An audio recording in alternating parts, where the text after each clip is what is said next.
Bom dia, nós saudamos a todos com a graça e a paz do Senhor Jesus Cristo. Mais uma vez nós estamos aqui para compartilhar a palavra de Deus com os irmãos. Vamos pedir a Deus então a sua orientação, a sua misericórdia e graça para que nesse exercício, nesse compartilhar, nós possamos aprender juntos, sermos assim edificados, encorajados, exortados a adorá-lo, a glorificá-lo mais e mais. Eu vou nesse instante então fazer uma oração. Nessa oração também vou estar pedindo a Deus para que a sua graça e misericórdia seja sobre nós nessa situação diferenciada que estamos vivendo nesses dias. Que ele também conceda a cada um paz, conceda a cada um da sua misericórdia, fortalecendo, nos dando todo o ânimo para vivermos para o louvor da tua glória. Eu vou orar nesse momento então. Querido Deus e Pai, nós te louvamos por mais um dia e mais um domingo, ó Deus, um dia do Senhor, onde nós juntos podemos abrir a tua palavra e nela meditar, aprender dela preceitos eternos para as nossas vidas. Fale conosco, ó Deus, usa dessa instrumentalidade, dessa tecnologia, usa também desse teu servo tão limitado e falho, para que juntos, como teu povo, possamos aprender e assim te obedecer mais e mais, viver para a honra e glória do Senhor. Quero também te pedir conforto, consolo, paz, cura aqueles que porventura assim necessitam a Deus nesses dias tão tristes que estamos vivendo. Não nos deixe perder a esperança, a confiança em Ti, ó Deus. Anima-nos, encoraja-nos mesmo nesse tempo de adversidade, vivermos felizes com o Senhor, anunciando o Senhor a todos aqueles que pedirem a razão de nossa fé. Nós oramos assim no nome de Jesus. Amém. Hoje nós estaremos tratando de um assunto que daremos também início para outros estudos, outros encontros aqui, né? Nós sempre falamos na igreja que os atributos de Deus, eles deveriam ser ensinados de forma recorrente, ensinados para que mais e mais toda a cristandade possa compreender quem é Deus, Ele como Senhor, como Criador, como Pai, Deus Todo-Poderoso, Santo, Onipresente, Onisciente, Onipotente, enfim, algo que a cristandade muitas vezes se esquece, né? E não assim considerando quem é Deus, fica com a fé muitas vezes débil, a fé fraca. Então, nós iniciaremos hoje a respeito dos atributos de Deus e vamos então começar vendo as telas a partir de sua existência. Quero então mais uma vez dar bom dia a todos, aqueles que possam estar chegando agora, sejam bem-vindos. Peço que você que é já cristão, convide outros também a participarem para estarem sendo também encorajados, animados, ensinados por esses estudos que estamos fazendo. Vamos lá então nas telas. Ok, esse é um trabalho da Terceira Igreja Presbiteriana do Brasil em Mogi das Cruzes, da qual nós somos o pastor, e então é uma alegria poder estar com você mais uma vez nessa manhã.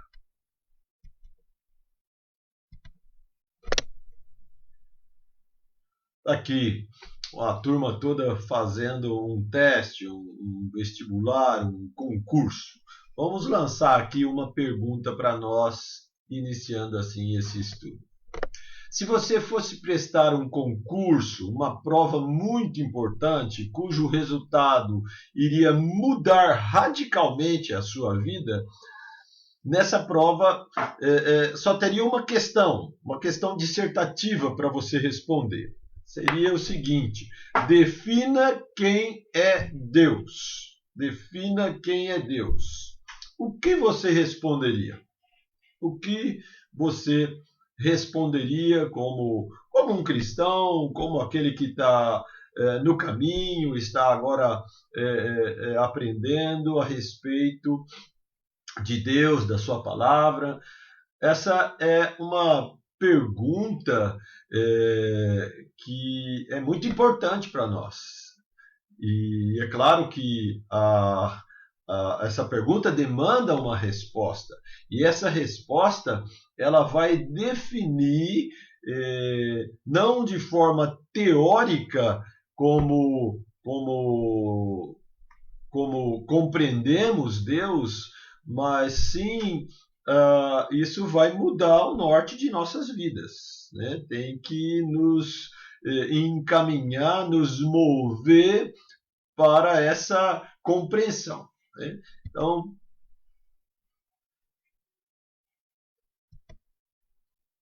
muitos que se dizem cristãos têm uma compreensão um tanto limitada de Deus. Essa visão distorcida de quem é o Senhor tem impedido os cristãos de desfrutarem do seu maior propósito de vida, né?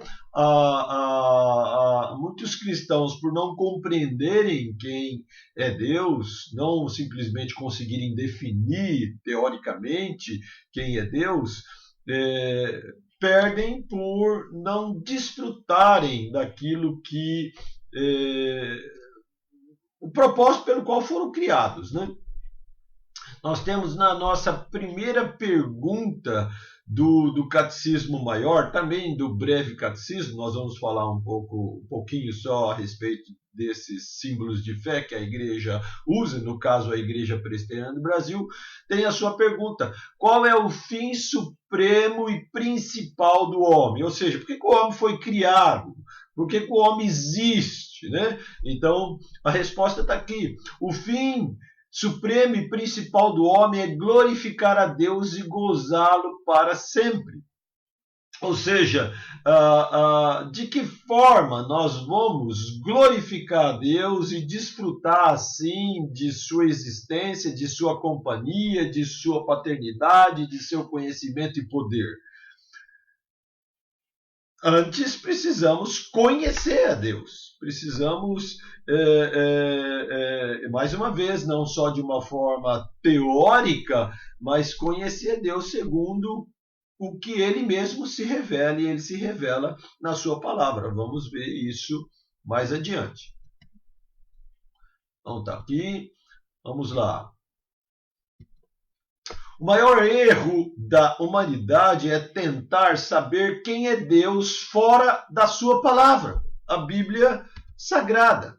Aí, então, na segunda pergunta desse mesmo catecismo que começamos a ver, né, chamado Catecismo Maior de Westminster, também nos ajuda nessa questão.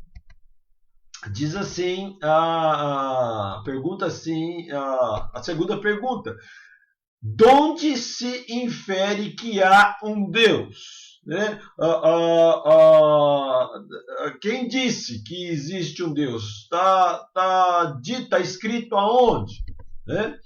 A própria luz da natureza, no espírito do homem e as obras de Deus claramente se manifestam que existe um Deus. Porém, só a sua palavra e o seu espírito o revelam de modo suficiente e eficazmente aos homens para a sua salvação.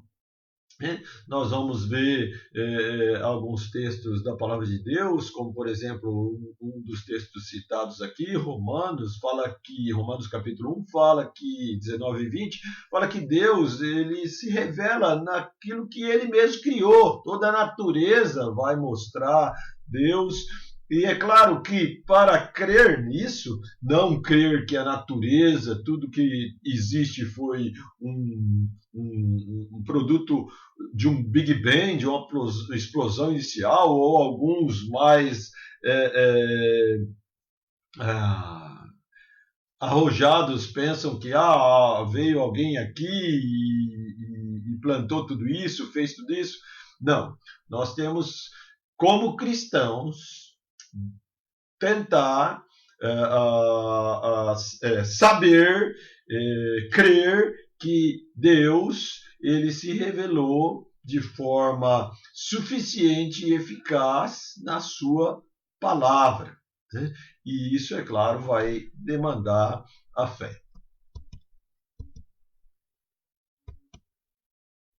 A fé é dom de Deus, mas não pode ser apenas experimentada ou sentida. Ela precisa ser fundamentada, escrita, sistematizada por meio da palavra de Deus. Foi pensando nisso que, ao longo dos primeiros séculos, a cristandade formulou doutrinas sobre Deus, Cristo, o Espírito Santo, Igreja, e assim vai. Creio que a mais fiel dessas formulações, né, são as que chamamos de doutrinas da fé reformada. Então, ao longo da existência da Igreja, né, depois da morte do nosso Senhor Jesus Cristo, a Igreja, então, ela, através de vários concílios no decorrer de sua história, do seu desenvolvimento, ela foi, então, criando, ela foi agregando, ela foi acertando determinadas doutrinas, e uma das mais importantes era a definição de quem é Deus, né? E até chegar na reforma protestante, até antes, né, os pós-reformadores, como nós já vimos em estudos passados, eles também trataram de forma abundante, maravilhosa, sobre a teologia própria, né, a respeito do nosso Deus. E nós, assim, cremos, né, que a teologia da fé reformada é a mais consistente, é a que mais se aproxima da verdade, porque ela é pautada única e exclusivamente na palavra de Deus. Sola Escritura, né? Um dos solas da reforma. Mais uma vez, nós temos aí uma boa resposta no catecismo, né? A pergunta 3 diz assim: que é a palavra de Deus? Então, se nós vamos compreender, né, ter uma revelação ampla, especial de quem é Deus, e afirmamos que é só através de sua palavra, assim também na condução, ministração do seu Espírito Santo, precisamos só ver um pouco aqui sobre a palavra de Deus, né? Então, só essa pergunta para iniciarmos. Vamos chegar em outros estudos, falaremos de outras formas. Diz assim, pergunta, né? Que é a palavra de Deus? As Escrituras Sagradas, o Velho e Novo Testamento, são a palavra de Deus. A única regra de fé e prática. Então, o cristão, né, todo cristão verdadeiro, ele tem como a sua base, o seu texto único, principal para conhecer a Deus, a palavra de Deus, a Bíblia Sagrada. E ele também tem ela como a sua única regra de fé nesse Deus, fé em todas as doutrinas que ela ensina a respeito desse Deus, e isso norteia a sua vida, a sua prática. Então, não adianta, mais uma vez, não adianta formularmos um conceito bem elaborado, com palavras corretas, né, agradáveis, sem que isso mova a nossa vida a viver conforme essa crença, essa visão de quem é o Senhor. Também na pergunta 7 diz assim: quem é Deus? Deus é Espírito, em si e por si infinito em seu ser, glória, bem-aventurança e perfeição, todo suficiente, eterno, imutável, insondável, onipresente, infinito em poder, sabedoria, santidade, justiça, misericórdia e clemência, longânimo e cheio de bondade e verdade. Eu estou usando aqui, nesse início, o Catecismo Maior de Westminster, né? Porque julguei serem definições não tão longas, mas precisas, né? Objetivas de quem é Deus, que é a nossa aula de hoje, né? Deus existe, a existência de Deus, onde a gente vai ver isso. É claro que nós vamos estar usando principalmente a palavra de Deus, que fala a respeito dele mesmo, de sua existência, de sua paternidade, que é o ponto recorte dessa lição também. Aí tem todos os textos, isso vai estar gravado, você pode depois rever a aula e conferir. A existência de Deus. A Bíblia não trata da questão de provar que Deus existe. A Bíblia não é uma tese acadêmica para provar que Deus existe, pois o homem ele é pecador, não há prova suficiente que vai satisfazer o coração do homem caído, incrédulo, né? Então, nós só vamos crer que Deus existe, mas não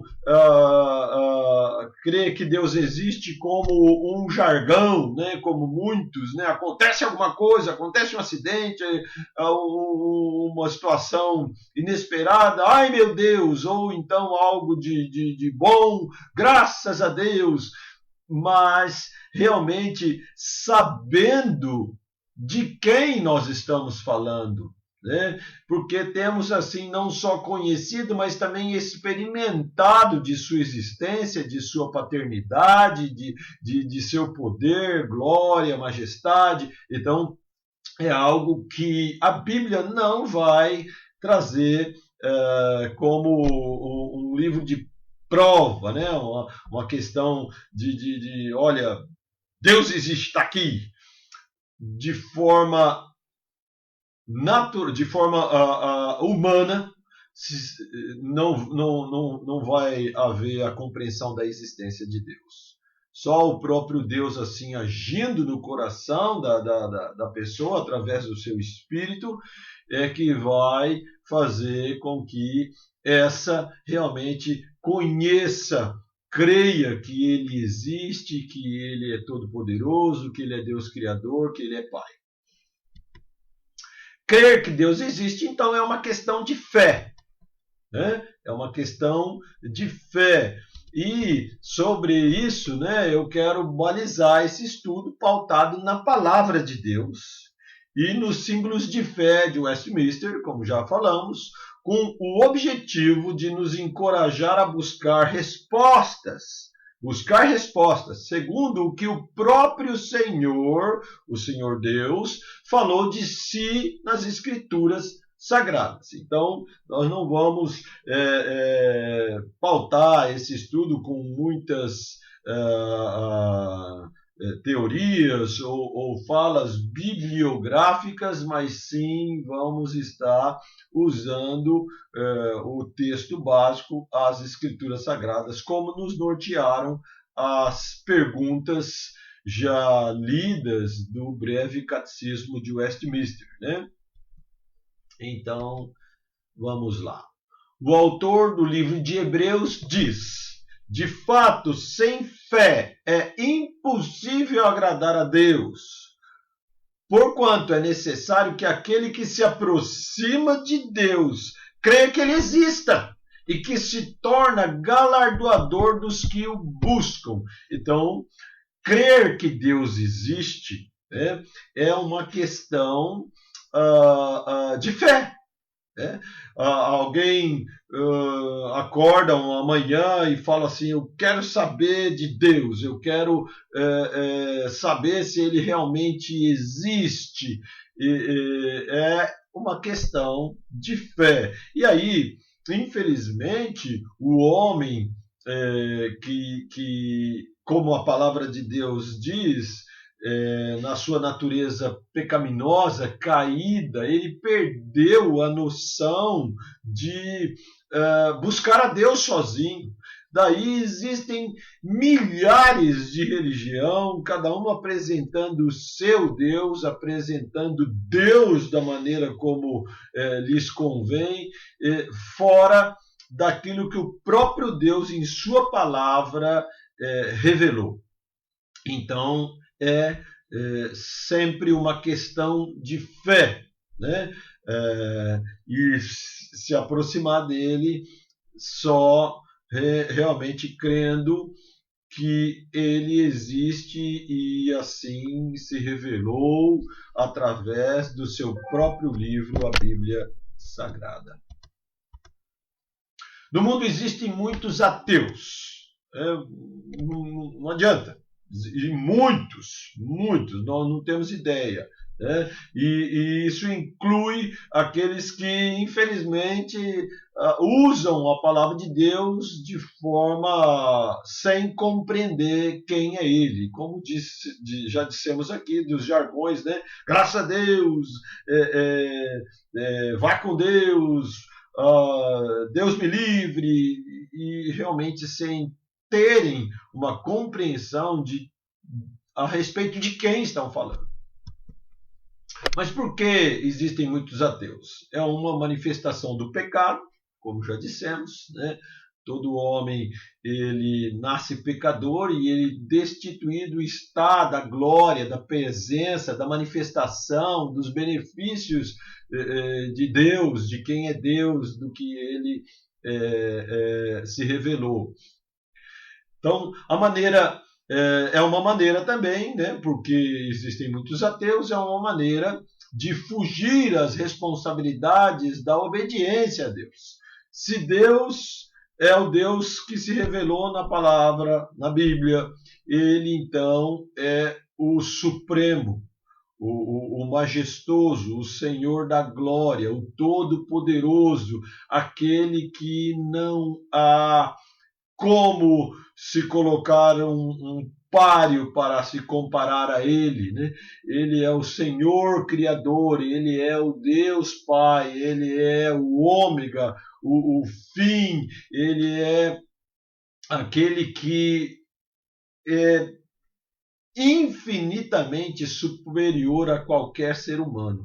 Então, um ser assim demanda de nós, seres inferiores, responsabilidade e obediência. O ateu, na sua rebeldia, assim nasce todos os homens pecadores. Paulo vem nos falar que nós nascemos, né, nós vivemos e sem Cristo vamos morrer nos nossos delitos e pecados. Eles então não querem saber de obedecer, terem responsabilidade diante de um ser tão supremo, tão superior a eles. Diz o salmista a respeito dos ateus, né? Alguns versos apenas aqui. O Salmo 14, verso 1 diz assim: diz o insensato no seu coração, não a Deus. corrompem-se e praticam abominação. Já não há quem faça o bem. É uma boa definição aí de ateus pela palavra de Deus. O ateísmo, ele é um sinal do estado espiritual doentio do homem. Doentio é ruim de falar. O estado espiritual caído do homem, né? Vamos pensar assim, né? Doentio demanda uma cura, um remédio. É claro que, numa analogia, o remédio vai ser Cristo, o Espírito Santo, assim, fazendo ele nascer de novo. O profeta Isaías disse ainda a respeito dos ateus, dos incrédulos, né? Incrédulos é uma palavra que usada biblicamente, ela conota aquele que não crê, né? Então é simples, né? Às vezes a gente fala, que palavrão, não. Diz assim Isaías 1:6, desde a planta do pé até a cabeça não há nele coisa sã, né? O incrédulo, o insensato, aquele que não crê na existência de Deus, aquele que não quer saber de Deus, aquele que foge da responsabilidade, das obrigações que teria se ele assim cresce que Deus existe. Diz também o Salmo 10, verso 4 e o verso 11, o perverso na sua soberba não investiga, que não há Deus, são todas as suas cogitações. Né? Então, essa primeira parte, o soberbo, o homem pecador, o incrédulo, o ateu, ele não quer nem saber. Não tem no seu coração, na sua disposição, investigar, Deus existe, não existe, né? Que não há Deus são todas as suas cogitações, ou seja, é desprezo total, Deus não existe, não há Deus, e é assim que ele se motiva e vive. A segunda parte, o verso 11, diz assim, diz ele, né, esse perverso, no seu íntimo, Deus se esqueceu, virou o rosto e não verá isso nunca, né? Então, aquilo que está nas palavras da Bíblia descrevem aí bem quem são aqueles que se dizem ateus, aqueles que são incrédulos, aqueles que também de uma forma até podem se mostrar religiosos, mas não procuram saber quem é Deus. Querem querem afirmar que têm fé num Deus que eles bolaram, que eles acham que é da forma que eles assim convencionaram, sem ter esse conhecimento da existência de Deus pautado, balizado na Bíblia. Então, muita gente fala, eu acho que Deus é isso, Deus é amor, mas esquece que Deus é justiça e juízo, Deus é misericordioso, mas esquece que Deus é um Deus irado contra o pecado, e assim vai. Quem não acredita em Deus é alguém que não o teme, não o respeita. É um indivíduo que de forma contumaz vive transgredindo as suas leis. Né? Olha o que diz o Salmo 36:1. Há no coração do ímpio a voz da transgressão. Não há temor de Deus diante dos seus olhos. Né? Se ele no seu coração entende que Deus não existe, então ele vive sempre em transgressão, ele não tem temor de Deus nesse sentido. Né? Então o Salmo também nos fala a respeito do ateu, esse Salmo. Né? Continuando aqui, Agostinho, né, conhecido como um dos pais da igreja, né, diz assim, nenhum homem diz Deus não existe, a não ser aquele que tem interesse que ele não exista. Agostinho está dizendo, olha, o homem ímpio, o ateu, é melhor realmente que ele creia que Deus não existe, porque ele não tem interesse nenhum que Deus exista, porque, conforme já vimos, ele vai ter que ter responsabilidade diante desse Deus e obrigações e obediência diante desse Deus. Então, o melhor é que ele não exista, né? Então, Agostinho já tinha definido isso lá no passado. Interessante Abraham Lincoln, né? Ele diz assim: eu entendo que um homem possa olhar para baixo, para a terra, e ser um ateu, mas não posso conceber que ele olhe para os céus e diga que Deus não, e diga que não exista um Deus, né?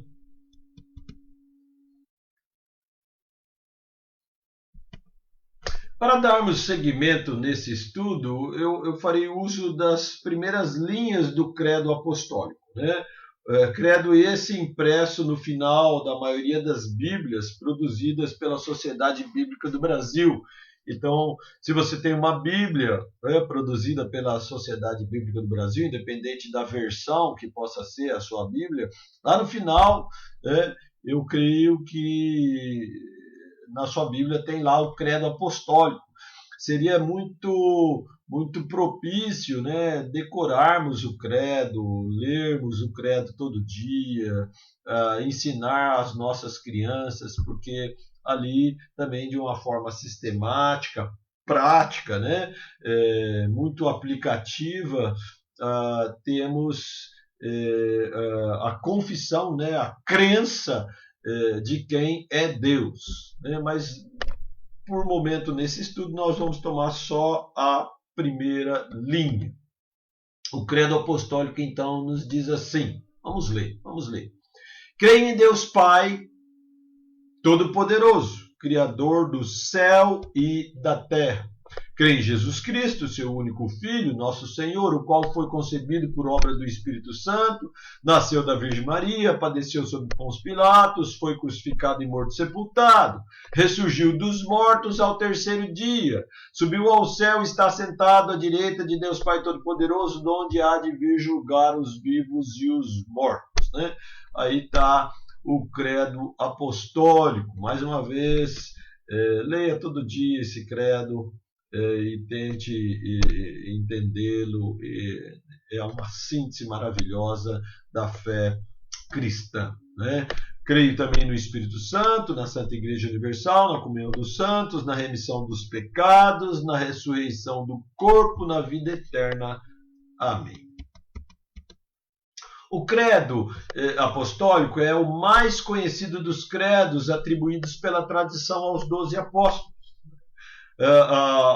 Alguns pensam assim, o credo apostólico foi escrito, foi elaborado pelos apóstolos. Não, né? O credo ele surgiu aí quase que 200 anos depois, começou a ser elaborado através dos concílios, através dos debates, das resoluções que eles tinham, que a cristandade fazia a respeito da fé cristã, né? Então o credo ele é séculos depois aí dos apóstolos, né? Diz assim ainda, mas os estudiosos acreditam que ele se desenvolveu a partir de pequenas confissões empregadas nas igrejas dos primeiros séculos, né? É o que falamos aqui.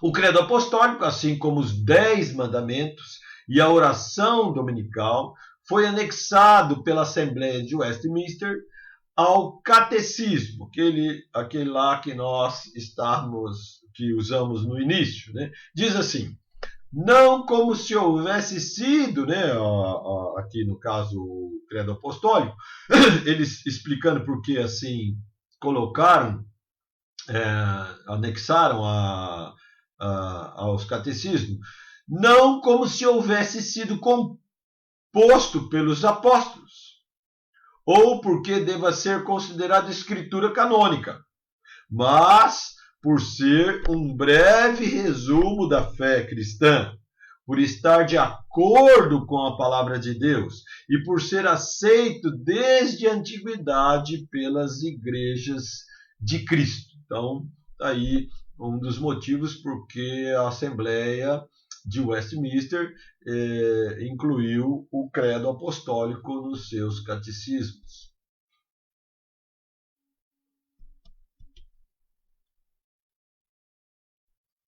Olha, uma pintura da cúpula da Basílica, Capela Sistina, chamada. Esse retrato de Michelangelo na cúpula da Capela Sistina ainda hoje é tudo que os homens conseguem entender de Deus Pai, né? Aqui só fazendo uma observação, você pode fazer as suas, né? Talvez você já tenha ouvido isso. Um Deus distante, um senhor viril, né? Forte, e um homem na terra, né, sendo aí contemplado pelo favor do Deus Criador, Deus Pai, mas é um retrato que não descreve quem é Deus na sua, vamos dizer assim, paternidade em relação ao homem, né? Sua criação.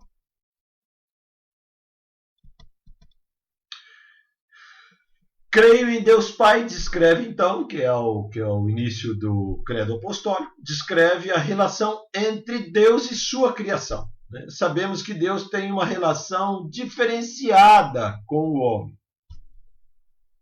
Entender que Deus é Pai é também aceitá-lo como Senhor, Criador e soberano. A paternidade de Deus não pode estar desvinculada dos seus outros atributos. Paulo, no início da maioria de suas cartas, mencionava Deus como Pai, Pai de nosso Senhor Jesus Cristo, nosso Pai. Então, vários textos, né, de suas epístolas, suas cartas, descrevem, relatam Paulo dizendo, né, aos crentes da igreja de Corinto, de Éfeso, de Filipe, de Tessalônica, de Colossos, ele então usava essa saudação inicial, desejando a esses irmãos graça, paz da parte de Deus Pai. Diz também em 2 Coríntios, né? Bendito seja o Deus e Pai de nosso Senhor Jesus Cristo, o Pai de misericórdia, Deus de toda consolação. Isso lá no início da segunda carta de Paulo aos Coríntios, capítulo 1, né? Verso 3. Paulo tinha Deus como Pai para lhe dirigir no ministério apostólico, né? Ele diz assim: ora, o nosso mesmo Deus e Pai, em Jesus, nosso Senhor, dirija-nos a caminho até vós, conforme o texto de 1 Tessalonicenses, capítulo 3, verso 11.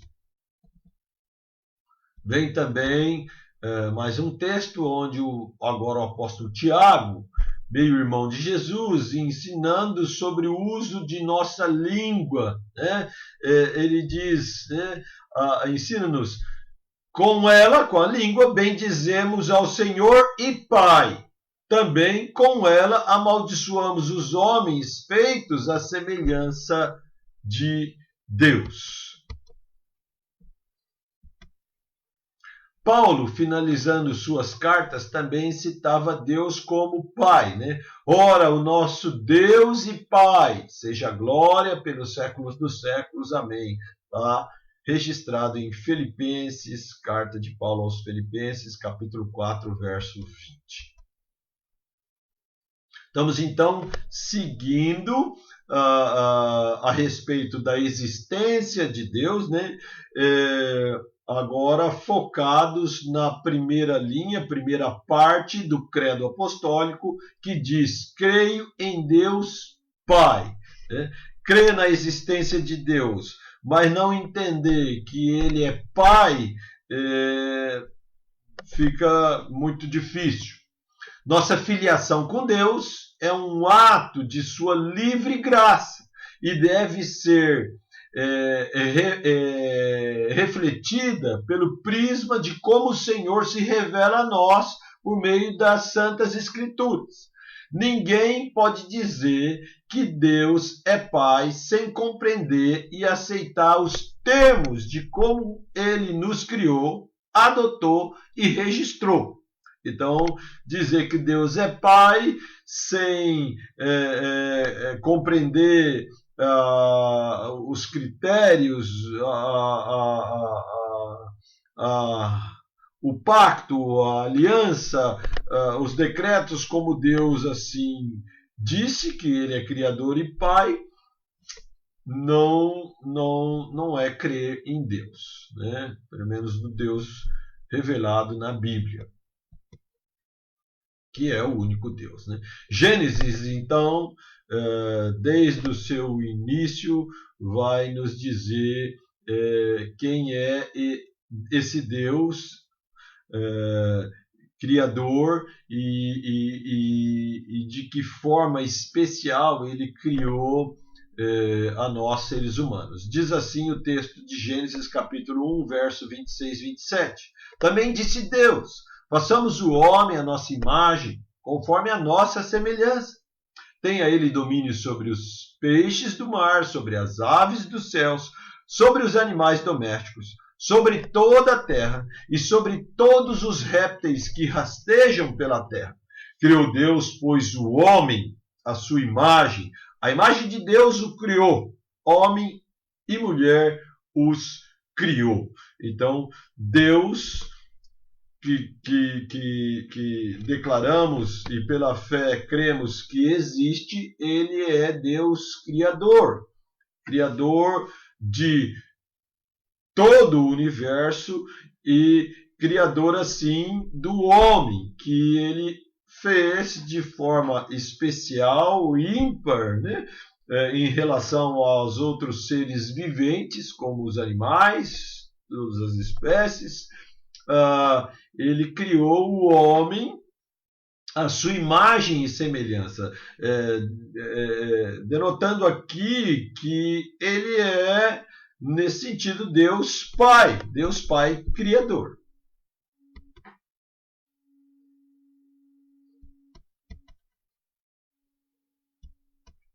Criou Deus, pois, o homem à sua imagem, a imagem de Deus o criou, homem e mulher os criou. Né? O restante dos versos aí, no caso, verso 20, 28.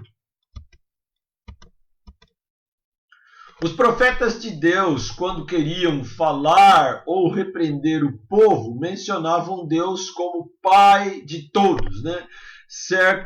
É certo que poucas vezes aparece o adjetivo Pai no Velho Testamento, né? Você vai ver isso em raríssimas passagens onde cita Deus como Pai, né? Não temos nós, ao que diz Malaquias, né, um dos poucos textos do Velho Testamento que menciona Deus como Pai. Não temos nós todos o mesmo Pai? Não nos criou o mesmo Deus? Porque seremos desleais uns para com os outros, profanando a aliança de nossos pais? Aqui, profeta Malaquias, repreendendo, exortando o povo que estava profanando, se desviando das leis do Senhor.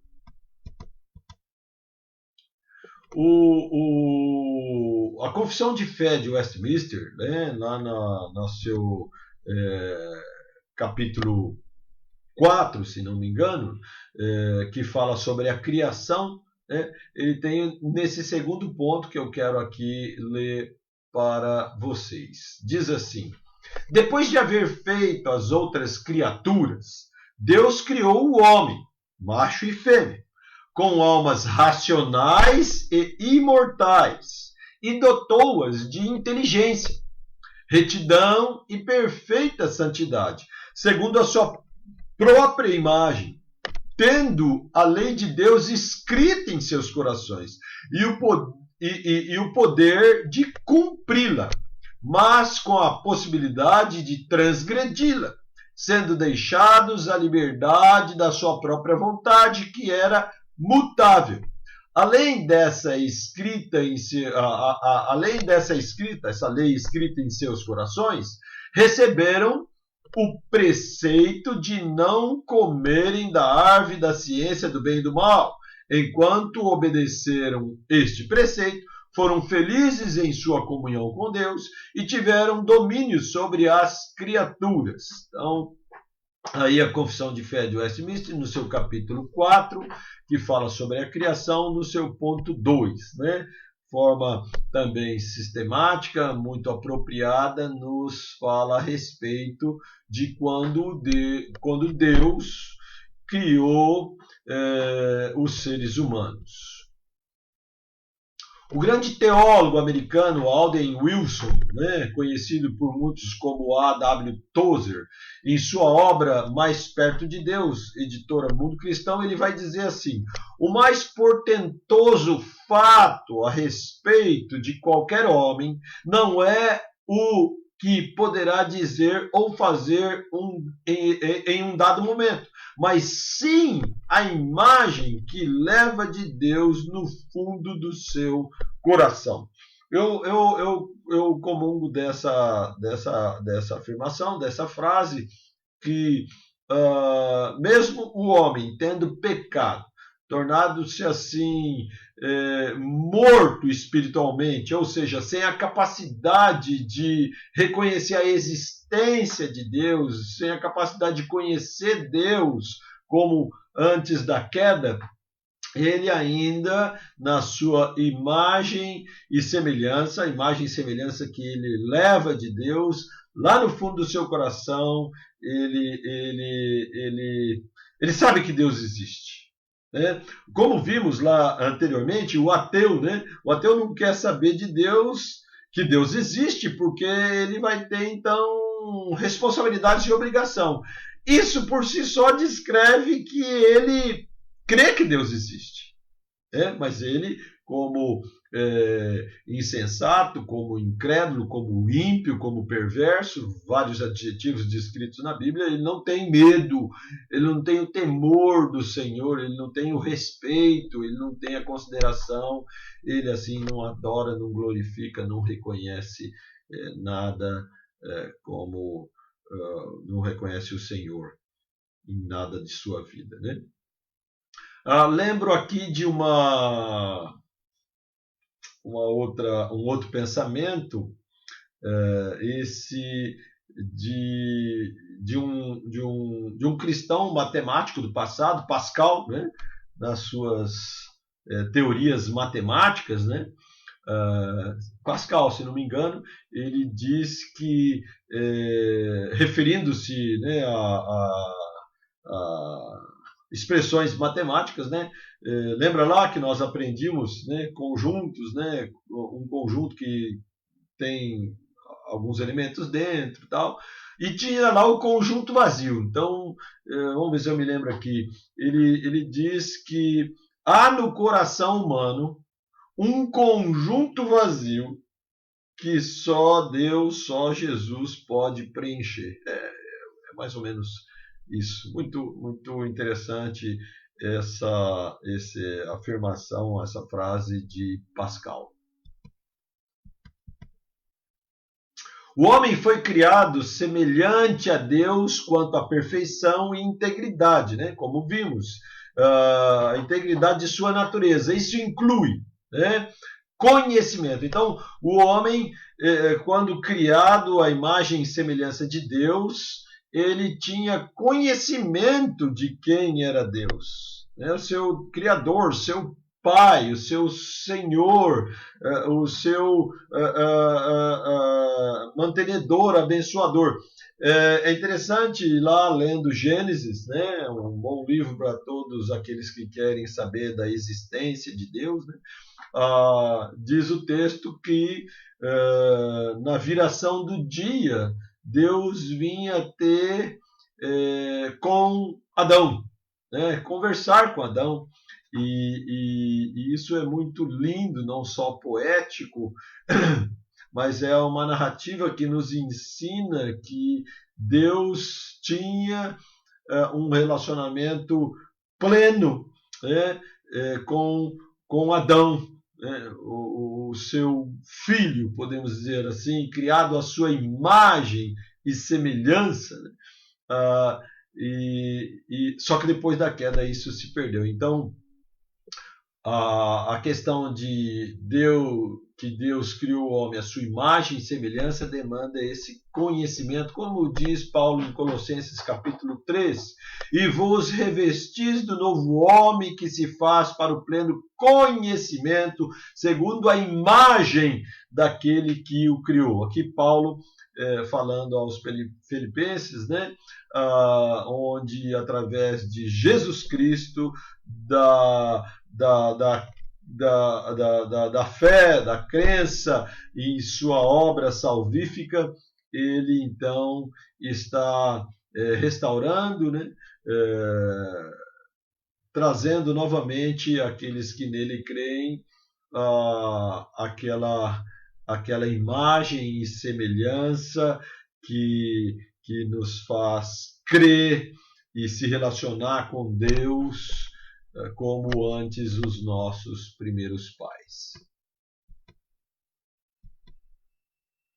Deus deu o conhecimento ao homem para que ele tivesse capacidade de compreender as coisas espirituais. Essa capacidade é restaurada quando ele é regenerado por meio da graça, iluminação do Espírito Santo, conforme então afirmado por Paulo aí no texto que vimos na tela anterior, né?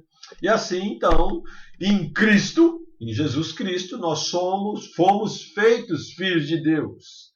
Crer em Deus como Pai e não crer em Jesus como Senhor e Salvador é a mesma coisa de continuar órfão. Então, já aqui demos um início, vamos ver isso um pouco mais sistematicamente. Crer que Deus existe, né, e que Ele é nosso Pai só é possível se crermos que o Senhor Jesus é o nosso Salvador. Se assim não for, continuaremos como ímpios, como incrédulos, como aqui disse órfãos. O apóstolo João ele registra no seu primeiro capítulo, no primeiro capítulo do seu evangelho, o seguinte, né? João capítulo 1, verso 10 e 13. O verbo estava no mundo, o verbo foi feito por intermédio dele, mas o mundo não o conheceu.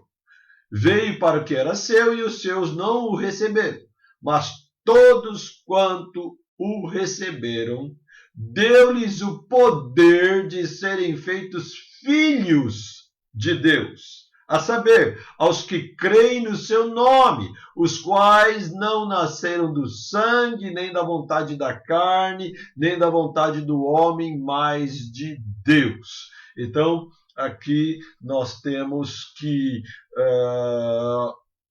só poderemos crer, entender, compreender Deus como Pai, se antes tivermos recebido, crido no Filho, o nosso Senhor e Salvador Jesus Cristo, né? E isso não acontece por vontade própria, né? Não vou entrar nesse assunto, é um assunto um tanto que polêmico, né? A questão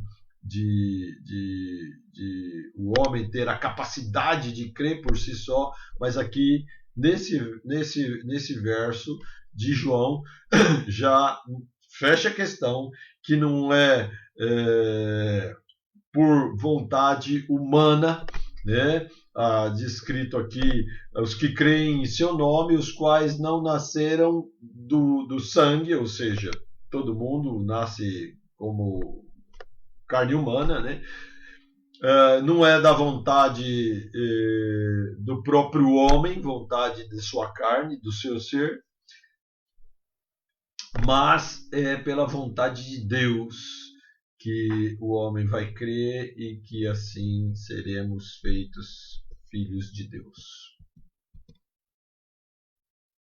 O apóstolo Paulo diz que Deus Pai, em sua benevolência e vontade, nos adotou em Cristo como seus filhos. Efésios capítulo 1, versos 5 e 6 vai dizer assim: nos predestinou para ele, para adoção de filhos, por meio de Jesus Cristo, segundo o beneplácito de sua vontade, para o louvor de sua glória, para o louvor da glória de sua graça, que ele nos concedeu gratuitamente no amado. Né? Então, nós temos aqui que fomos adotados como filhos de Deus por meio de Jesus Cristo. Ou seja, nós, quando do pecado dos nossos pais, né, deixamos de ser filhos, passamos a ser criaturas.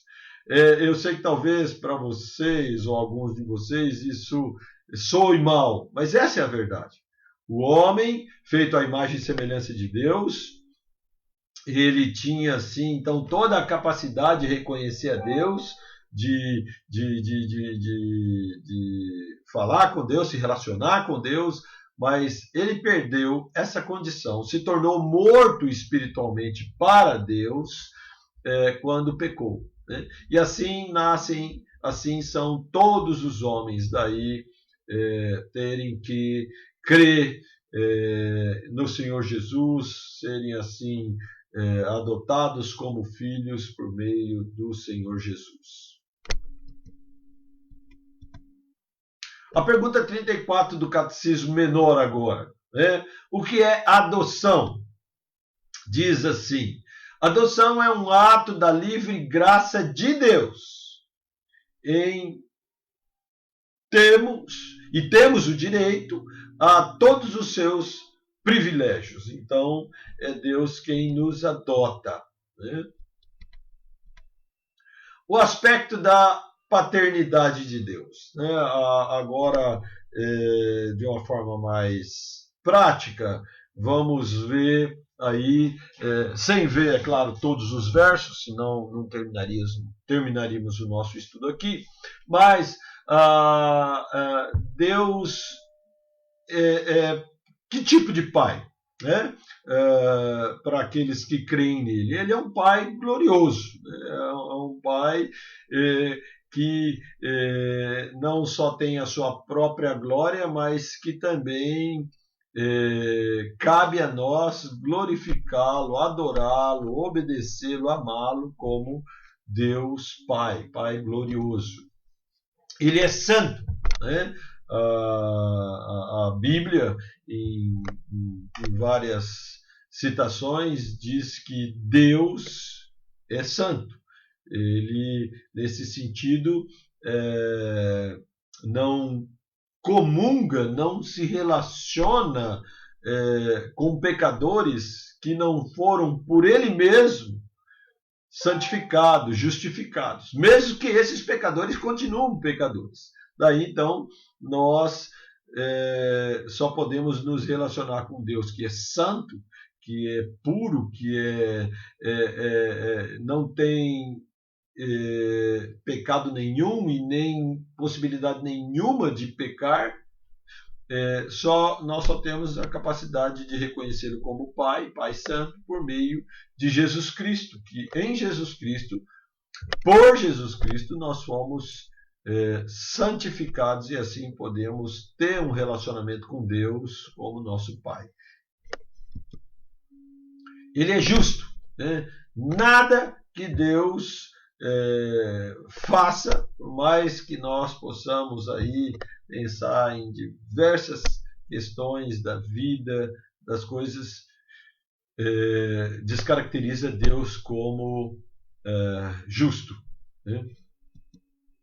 Deus é perfeito, não demanda, não precisa de nada mais a acrescentar. Ele é perfeito, né? Deus, ele é Pai de misericórdia. Então, mesmo nós tendo pecado contra ele, mesmo que nós venhamos a pecar contra ele, e nós fazemos isso, né? A Bíblia fala que, lá em João, capítulo 1, fala que aquele que diz que não tem pecado, ele é mentiroso, mas Deus, ele é infinito em misericórdia, né? No sentido de nos perdoar. Para isso, precisamos sempre nos arrepender, reconhecer que pecamos contra ele. Ainda nessa nossa crença da existência de Deus e Deus como nosso Pai, nosso Senhor, ele é gracioso, né? Ele sempre nos dá aquilo que nós não merecemos. Ele então é um Deus cheio de graça. Ele nos deu a vida eterna sem merecermos. Ele nos perdoa os pecados sem merecermos ser perdoados. Ele nos sustenta, ele nos abençoa, ele nos dá tudo que nós precisamos de forma graciosa, de graça, né? Sem merecimento. Ele é um pai que é fiel. Então, ele é fiel em cumprir, em fazer tudo aquilo que ele mesmo disse, né? Não aquilo que nós queremos que ele seja fiel. Daí, então, quando nós falamos, olha, Deus é fiel, né? Nós temos que entender que ele é fiel a ele mesmo, fiel à sua vontade, fiel à sua palavra, fiel aos seus propósitos, né? Não simplesmente fiel a nós. Ele é incansável. Deus não dorme, Deus não descansa. Ele é todo poderoso no sentido de não precisar disso. Ele é onisciente e ele é todo poderoso. Né? Onisciente, ele conhece tudo e todas as coisas, ele sabe tudo e todas as coisas, e ele é todo poderoso para ser e operar tudo e todas as coisas que ele criou, do que existe, do que nós sabemos e do que nós não sabemos, né? Deus, ele é todo poderoso, não tem limites o conhecimento e o poder de Deus. Isso para nós fica difícil, porque não conseguimos processar isso de forma plena, né? Deus conhece tudo, todas as coisas. Conhece que você está aí do lado, do outro lado, né? Vendo esse estudo, ouvindo esse estudo.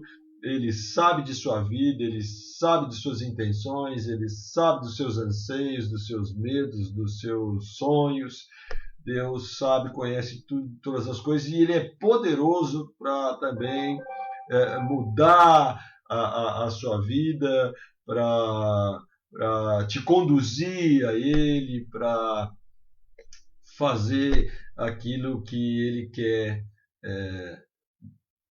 cumprir em sua vida. Ele é todo poderoso. Ele é Deus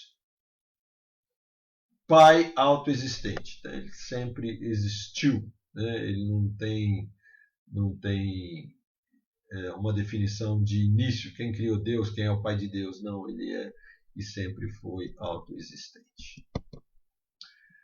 ele também é um pai de amor incondicional. Aqui eu uso um texto bíblico em Romanos capítulo 5, verso 8, que diz assim: mas Deus prova o seu próprio amor para conosco, pelo fato de ter Cristo morrido por nós, sendo nós ainda pecadores. Esse texto retrata a graça, retrata a misericórdia, retrata o amor, retrata o poder de Deus,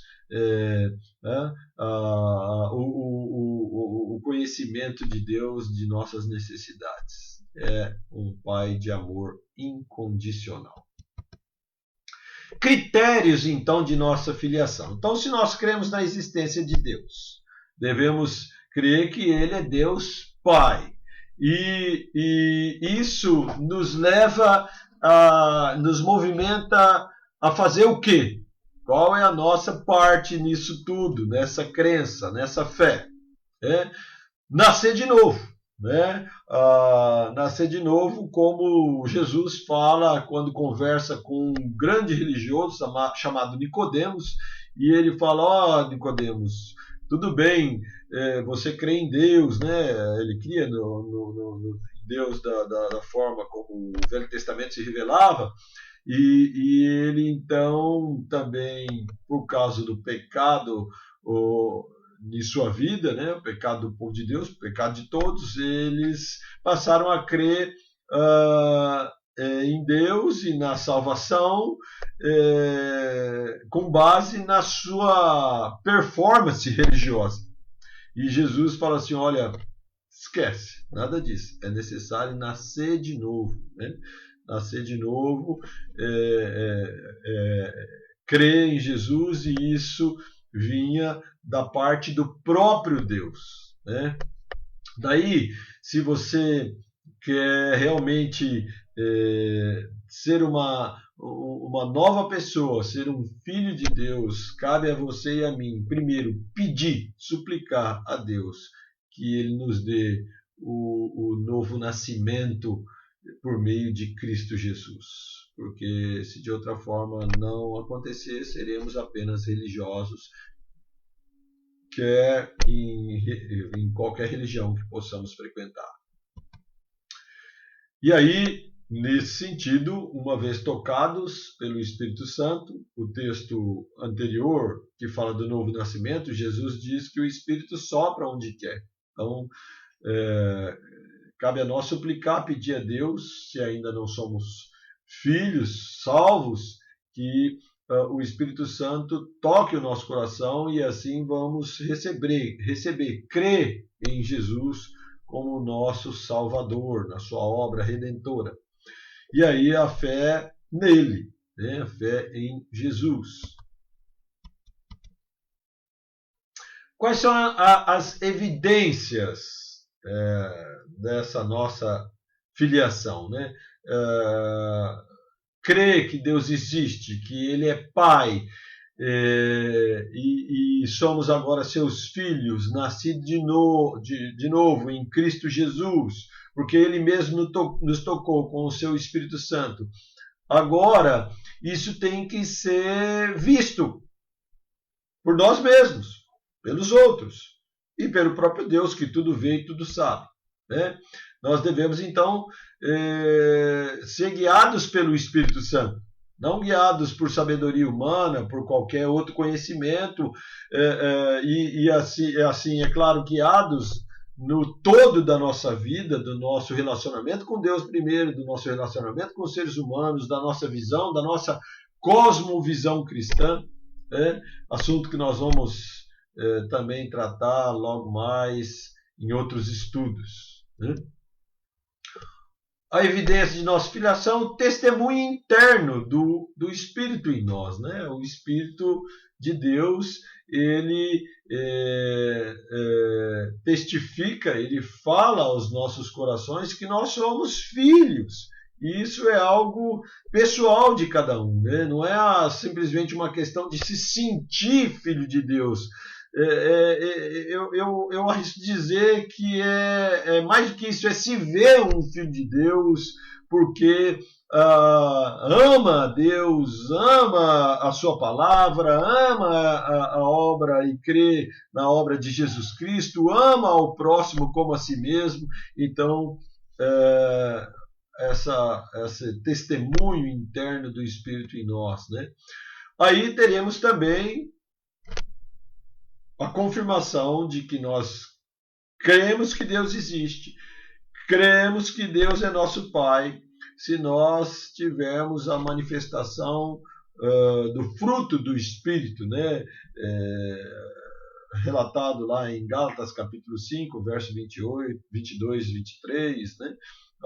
Todo um conjunto de atributos, de ações que o verdadeiro cristão, aquele que tem fé que Deus existe, que Deus é Pai, deve ter na sua vida. Esses textos aí, depois você confere na sua casa. Vamos caminhar aqui, porque senão nós não acabamos. A evidência também de nossa filiação é a obediência, né? Eu creio que Deus existe e Ele é Deus Pai, mas não obedece, né? Não conhece nem o que precisa obedecer. Talvez os 10 mandamentos, muito bom, muito maravilhoso, né? Obedecer, conhecer os 10 mandamentos, mas não é tudo, né? Obediência que deve operar toda a nossa vida, os nossos relacionamentos, as nossas escolhas, as nossas responsabilidades. Então, se dizer crente em Deus, ou seja, Deus existe, se dizer filho de Deus, ou seja, Deus é meu Pai, e não obedecer, é certo que em diversos momentos podemos obedecer, mas viver em desobediência, aí não é filho. E aí, então, essa comunhão integral, né? Onde nós devemos conduzir toda a nossa vida em comunhão, nesse relacionamento de Deus, como Deus Criador, como Deus Pai e Pai do nosso Senhor Jesus Cristo.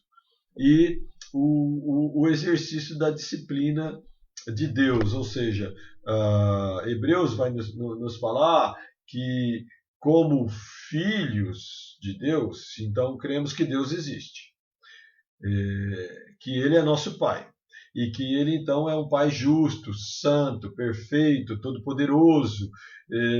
Então, Ele também é um Pai que pode nos corrigir quando precisa, nos disciplinar quando necessita. E aí, então, se nós não submetermos a essa disciplina de Deus, e que pode vir de várias maneiras, não vou entrar na questão aqui, né? Se é isso, aí eu estou assim, então porque eu estou em desobediência, Deus está me dando umas varadas. Pode ser, cada um vai saber de si esse sentido, né? As consequências quanto aos nossos pecados e erros, elas são certas. Faz coisa errada para ver se não vem uma consequência. Agora, só aqueles que creem que Deus existe, que Deus é Pai, vão entender que Deus está disciplinando. Então, aceitar a disciplina de Deus, e Deus como seu Pai, que disciplina todo que ama, né? Assim como um pai devia fazer, os pais deviam fazer, né? Com os seus filhos, é evidência de que você é filho. Se não aceitar a disciplina de Deus, não é filho. Responsabilidade agora dos filhos, né? Tributai ao Senhor, filhos de Deus, tributai ao Senhor glória e força, tributai ao Senhor a glória devida ao seu nome, adorai o Senhor na beleza da sua santidade. Esse é um salmo maravilhoso que meio que resume aquilo que nós, como crentes que Deus existe, crentes e que Ele é Deus, e Deus que é nosso Pai, Pai do nosso Senhor Jesus Cristo, do qual, por meio dele, nos tornamos filhos, nós devemos tributar ao Senhor, dar ao Senhor, nós devemos ao Senhor glória e força, né? Adoração, né? E de todo o nosso ser, de toda a nossa vida, não é só de boca, né?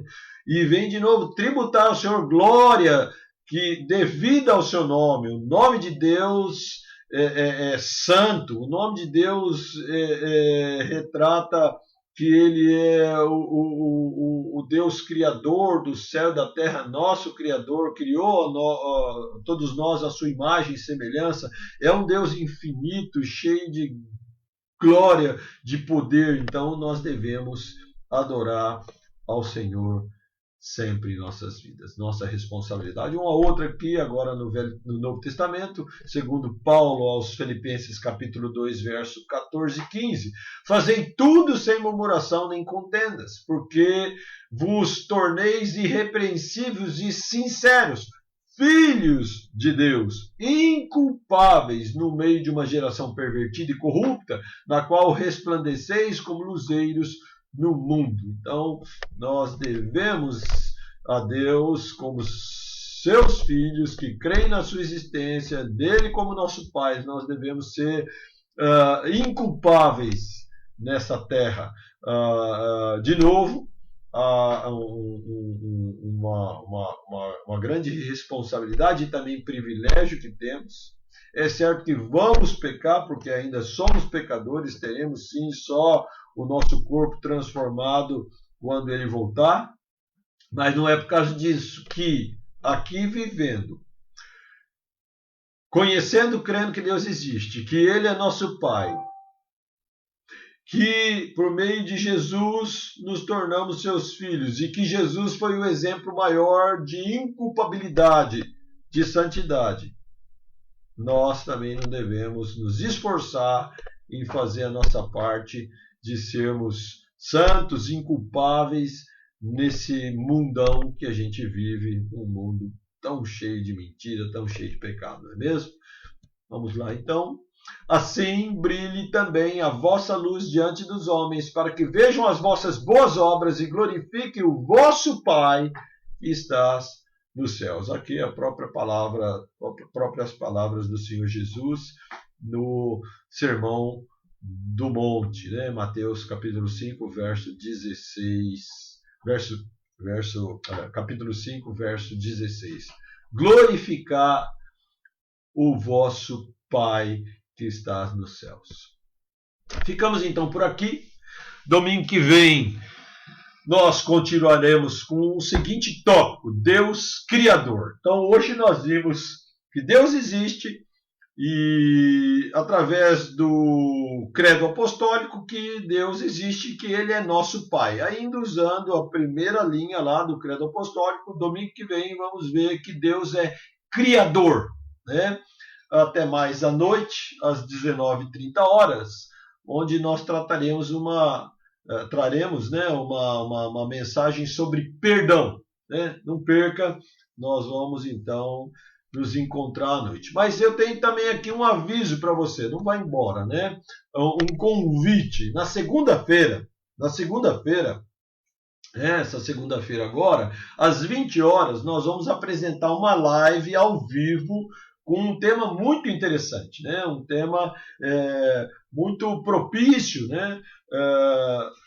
Para os nossos dias, aqueles que também já conhecem, reaprenderem, né? Então nós vamos tratar de um tema que talvez não seja comum nas nossas igrejas, mas é algo que nós precisamos aprender, né, dentro da nossa vida cristã, da nossa cosmovisão cristã, do nosso mandato cultural. Nós precisamos também saber fazer uma leitura do mundo, das ideias do mundo, dos pensamentos, e principalmente aqueles pensamentos, aquelas ideias do mundo, dos homens, que vão contra a palavra de Deus. Então eu faço esse convite.